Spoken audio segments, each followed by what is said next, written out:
welcome to another exciting episode of Patrik's Tech Lightning. Today I will be delving into a pivotal shift in the Microsoft Azure's landscape, the imminent retirement of the Default Outbound Internet Access in 2025.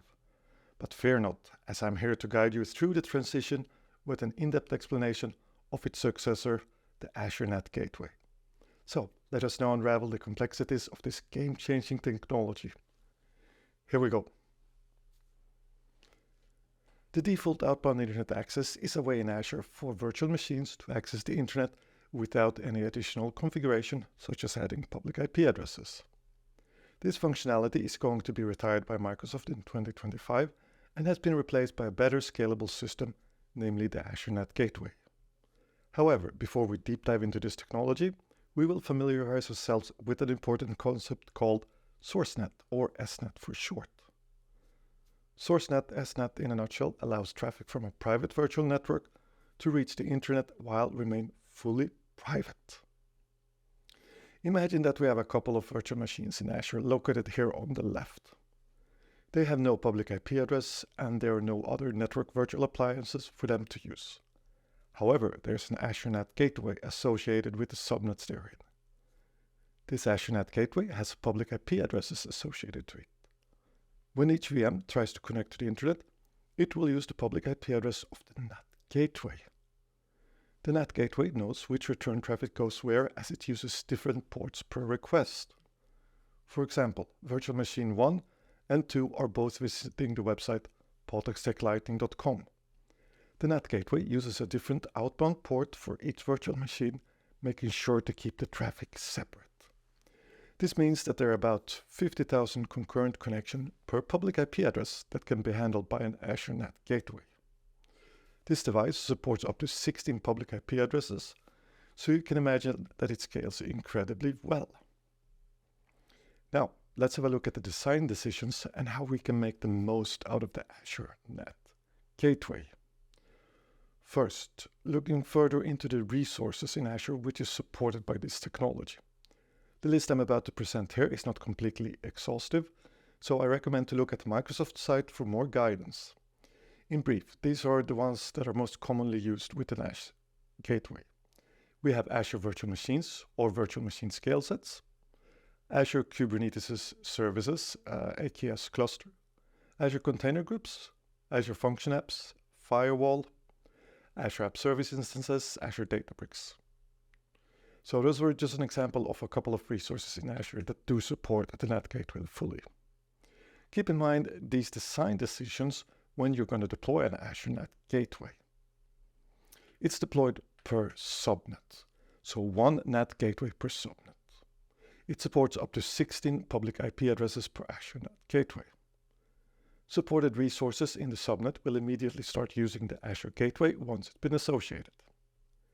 It can process up to 50 gigabytes per second of data for both inbound and returned traffic. NAT Gateway can be attached to subnets from different virtual networks.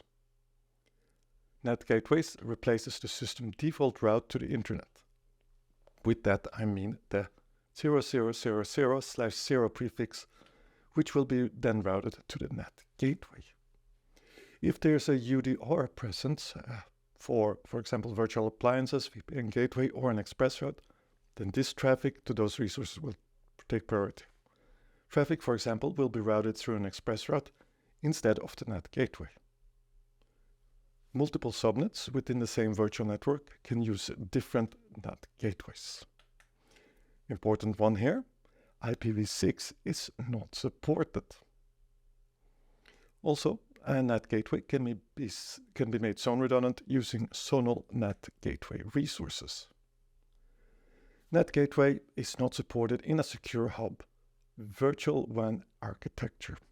Also keep that in mind. But there's one very important and interesting last part that I want to highlight about the Azure NAT Gateway.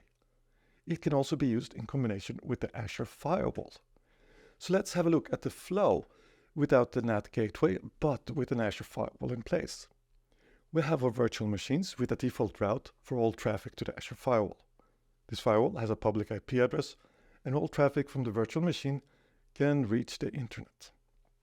Now, why would we want to introduce a NAT gateway in this scenario? Well, if you recall, the Azure NAT Gateway supports 16 public IP addresses, and when fully scaled out, it can use over 1 million SNAT ports. Azure Firewall, on the other hand, supports up to 2,469 SNAT ports per public IP address. So, if you do the math, you will need up to 200 public IP addresses to support the same scalability as a single Azure NAT Gateway. So this is definitely the main reason. While it can also be argued that the NAT Gateway offers one layer of additional security, as there is absolutely no inbound traffic allowed through this device. Now let's have a look at how the traffic flows go when both an Azure NAT Gateway and an Azure Firewall is in use. We will have our virtual machines in Azure. There will be another VNet with an Azure Firewall, you can call it the hub. In order to facilitate communication, there will be network peering set up between the two. An Azure NAT Gateway will be assigned to the Azure Firewall subnet. When a virtual machine needs to reach the internet, the default system route of 0000/0 will point to the Azure Firewall. The traffic will indeed go to the Azure Firewall first. Afterwards, it will use the Azure NAT Gateway assigned to the subnet for the outbound traffic to the internet host. The interesting part is that the return traffic will not be going through the NAT Gateway's public IP address, but the Azure Firewall's public IP address. Awesome, isn't it?